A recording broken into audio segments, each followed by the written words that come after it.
Betsy Allen-Manning is on the James Show, and you're a workplace expert. I wanted to ask you about this column I saw. Someone was pointing out that we are getting to this interesting age in the workplace where Gen Zers are becoming the bosses of boomers. How's this working out, Betsy? Yeah, well, boomers are starting to wonder, do I really want someone who grew up on TikTok running the show? They're a little concerned. It's like handing the keys to a teenager. You know, they'll drive, but pray they won't take a selfie at a red light. And they can lead like any other generation. They are going to transform what the workplace looks like, though, and we need to be prepared for that. Well, you're a company culture expert. How do you deal with boomers who feel slighted, or I guess the proper term would be butthurt, by the fact that their boss is so much younger than them?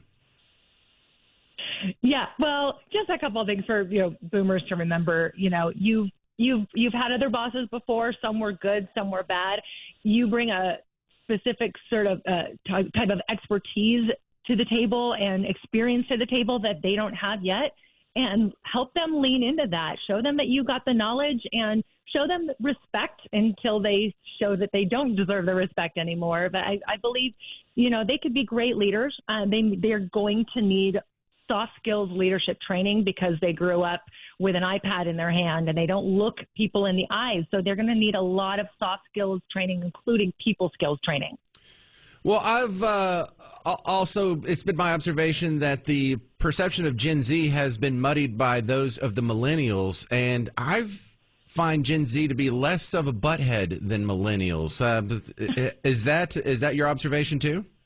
I don't know if I'd call them that, but they get kind of a bad rep for being lazy, is the rep that they have. And they actually work hard. They just work differently than most people do, most other generations. You're going to see them embracing work smarter, not harder type of mentality. They optimize everything from tech tools to questioning outdated processes. So they're going to make the workplace more efficient, and they're going to make it a mentally healthy place to work as well.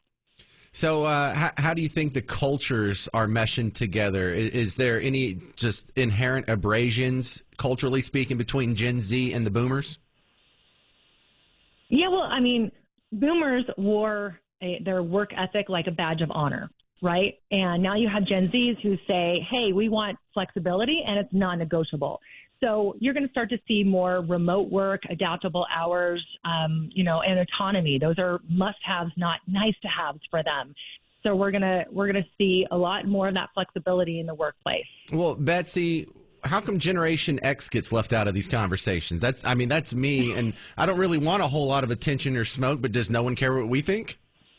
Right. I'm Gen X as well. And I think that they're just showing the massive transition between the two. There's a big age gap between the two, the boomers and the Gen Zs. So I think that was the main focus for the article that you read. But, I as a Gen X, there's a massive difference between us, our age group, and the Gen Zs and the millennials. And it's an adaptation that we have to have for each generation. Well, you do a lot of leadership speaking. The Gen Z, generally speaking, do they have the leadership skills that previous generations had? Well, if they get the proper training, I will say leadership today, because employees' expectations have changed drastically over the last 5 to 10 years, but leadership development programs have not evolved to match those expectations. So if they're trained with updated leadership skills, including those soft skills, or we call them power skills today because they need them, they will be great leaders. And they're also going to help be a little bit more agile, less hierarchy, more collaboration, more empathy. That's going to be their hallmark. Well, I like TED Talks, and I see you did one 7 years ago. What's it about? Do I need to go watch this? You can watch it. It's really showing the difference between a paycheck leader and an impactful leader. Paycheck leader who only does what their paycheck requires, nothing more than that, and they only ever produce paycheck employees. The impactful leader is a skilled leader who also believes in the people that work for them and encourages them to be more than just an employee in number. They look at more than just the profits. They actually invest in growing people, and they want them to work with them long term, and so they invest in that. So if you do have a bunch of Gen Zers and you're trying to imbue some of these leadership traits, are you the person they call? We do get a lot of calls for not necessarily the generational training, but the leadership training at all levels, executive leadership training, middle managers, and the emerging leaders, which we call your kind of bud to boss, which would be your Gen Zers. And there's very specific training they need for today's workforce. That's where we come in. All right, Betsy Allen-Manning, you can find her at BetsyAllenManning.com. I'm going to go watch your TED Talk, and I'm going to judge you pretty hard, Betsy. I expect nothing less. All right. Thank you very much for being on the James Show. You know, I've seen you around. I'm glad to have you on WBAP. We'll have to have you back on.